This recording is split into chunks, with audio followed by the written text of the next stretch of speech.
สบา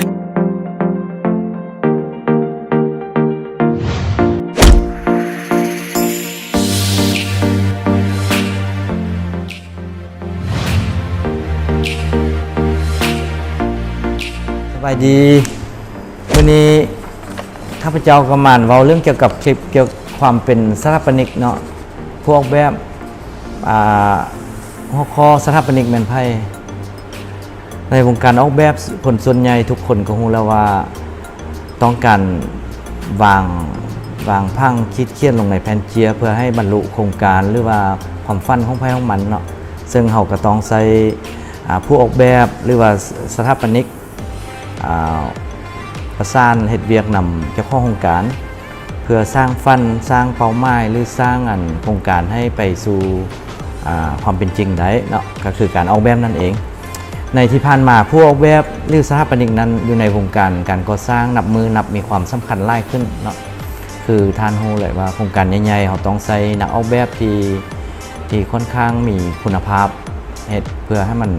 บรรลุเป้าหมายแต่ก็ยังมีจำนวนหนึ่งในบางโครงเขตโดยเฉพาะตัวสถาปนิกเองแล้วก็เจ้าของโครงการเองก็ยังบ่สื่อสารหรือว่าบ่สามารถผูกพันกัน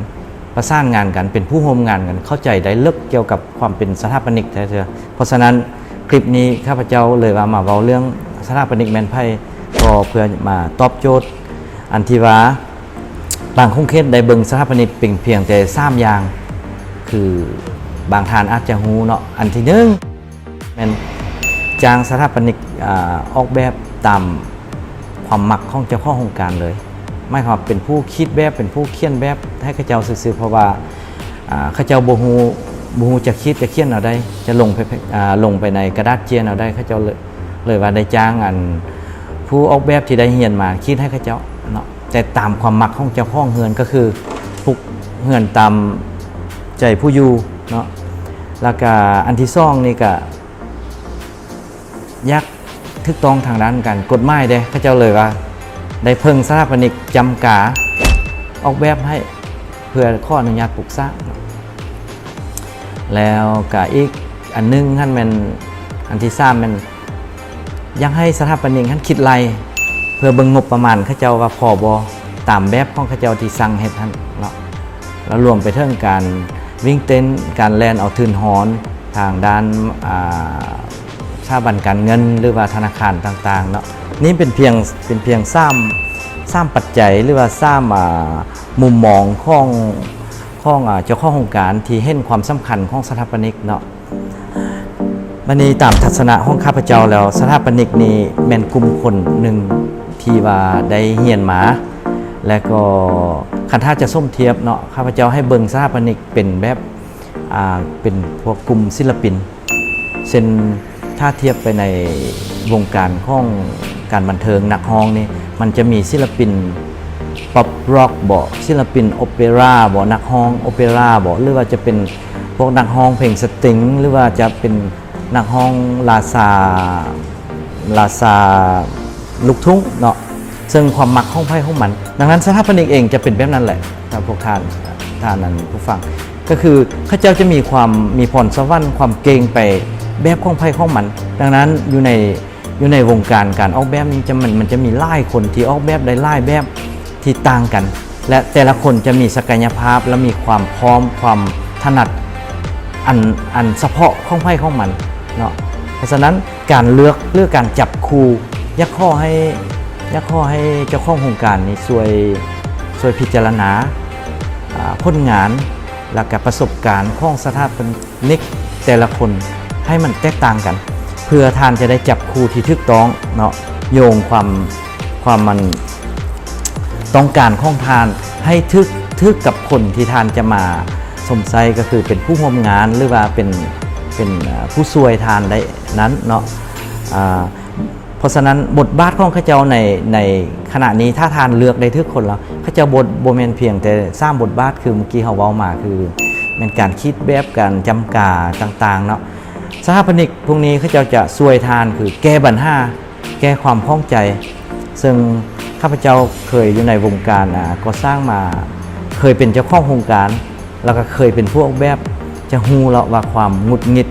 ความเป็นห่วงความกังวลบางครั้งจะเฮ็ดให้ทานนอนบ่หลับบางคนก็ทั้งหลับทั้งตื่นเพื่อยักให้ความคาใจของพวกท่านได้บรรลุตามเป้าหมายบางคนนอนบ่หลับจนได้ตื่นขึ้นมาได้มาคิดมาเขียนไว้เพื่อบ่ให้ลืมเนาะต่างๆดังนี้เป็นต้นอันนี้คือประสบการณ์ที่พวกเราเคยมาเพราะฉะนั้นบทบาทในแขนงอาชีพการออกแบบนี้นอกจากที่ว่าเฮาเว้า3ตัวผ่านมาแล้วมันจะมีเพิ่มอันนึงคือข้าพเจ้าอันนึงเป็นด้านการคิดเขียนแบบข้าเจ้าจะมีวิธีการคิดเขียนแบบเพื่อการนำใช้อาคารพื้นที่ให้มันสอดคล้องให้ประหยัดไปตามเป้าหมายของเจ้าของโครงการอันที่หนึ่งอันที่สองแม่นข้าเจ้าจะเป็นคนใกล้ชิดกับบรรดาแรงวัสดุพอข้าเจ้าอยู่ในวงการก่อนก่อสร้างข้าเจ้าติดตามมาตลอดคือพวกท่านฮู้แหละแรงวัสดุในโลกวิวัฒน์นี้มีหลายบริษัทหลายกลุ่มผลิตแตกต่างกันแล้วแต่หน้าที่การใช้งานเช่นตัวอย่างกะโลน้ำซี่สุขภัณฑ์ต่างๆรวมไปถึงแอร์รวมไปถึงระบบนำใช้ต่างๆดังนั้นพวกเราจะติดตามไปเรื่อยๆเพื่ออันได้จะเหมาะกับโครงการของทานนั่นเองสถาปนิกเป็นคนเลือกช่วยจะอาจจะประหยัดไปถึงการงบประมาณของทานและก็ความงามต่างๆมันออกมาอยู่ที่นั้นการนำใช้วัสดุเนาะนอกจากนั้นอันที่3เป็นด้านวิธีการก่อสร้างวิธีการก่อสร้างนี้คือผ่านการคิดไล่ผ่านการประสบการณ์ที่ได้เป็นแขนงอาชีพที่เขาเจ้าได้เรียนมาเขาเจ้าสามารถหลุดพรหน้าตัดคานบ่หลุดพรอันได้ที่บ่จำเป็นของสิ่งปลูกสร้างหรือว่าโครงสร้างต่างๆสามารถเซฟเป็นราคาให้พวกท่านน้อยลงได้เนาะแล้วนอกจากนั้นก็ยังมีการกวดกาคุณภาพทางด้านสนามอันนี้สำคัญเลยทุกคนจะมองข้ามบ่ได้คือสถาปนิกจะเป็นคนกลางช่วยเสื่อมหรือว่าช่วยเป็นกรรมการกลางให้แก่ทานเจ้าของโครงการกับบริษัทผู้รับเหมาเนาะบางครั้งนี้บริษัทรับเหมากับว่าเจ้าของโครงการกับบ่ฮู้ว่าจะเฮ็ดแนวใดเพื่อให้ประหยัดเนาะแล้วก็เกรงใจได้บางเทื่อก็เป็นคนฮู้จักหรือว่านั้นแล้วก็ทางด้านวิชาการก็บ่แข็งหลายแดเลยว่าบ่กล้าจะไปต่อรองกับผู้รับเหมาเลยว่าจะเฮ็ดเป็นช่องว่างเนาะ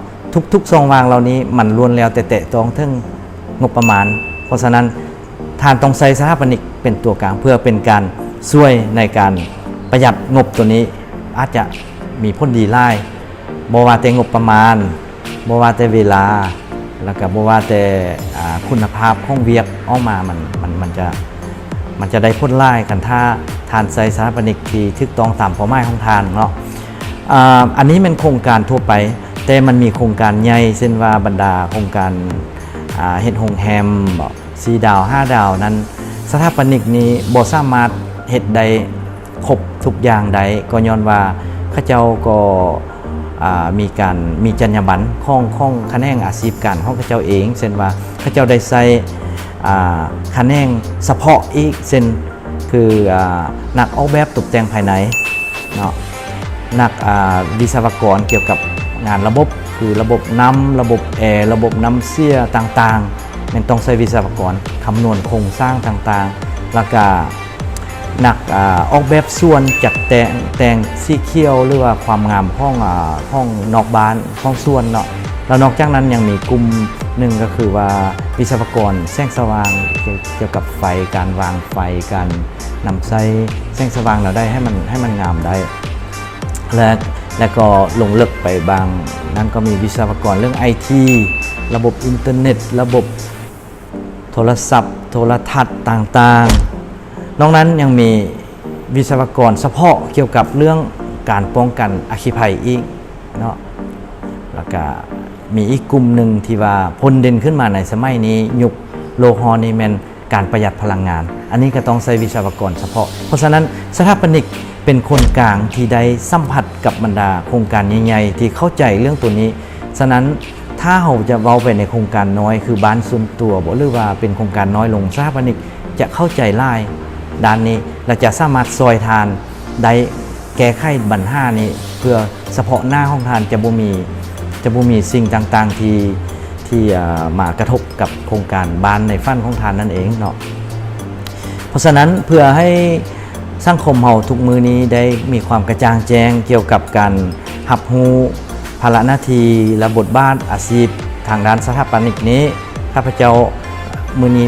จึงมาข้อแชร์หรือว่าข้อแนะนำมุมมองให้ทานผู้เป็นเจ้าของการเองและสถาปนิกเองให้เข้าใจเกี่ยวกับบทบาทและหน้าที่เนาะไล่ขึ้นเพื่อจะช่วยกันพัฒนาทางด้านเคหสถานของพวกเขาถ้าท่านได้เห็นว่ามีความเหมาะสมหรือว่าจะอยากศึกษาต่อเกี่ยวกับลงลึกข้องไล่นั้นพวกเขาจะพยายามผลิต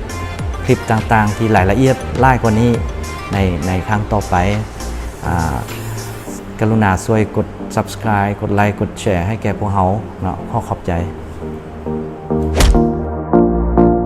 ขอบใจไล่เทโอช่วยกดไลค์กดแชร์เพื่อสร้างกลุ่มให้มีซีซั่นช่วย subscribe เพื่อติดตามการแชร์ความรู้นำกันหรือท่านได้ยังมีรายละเอียดถามโดยมีคอมเมนต์ขอบใจ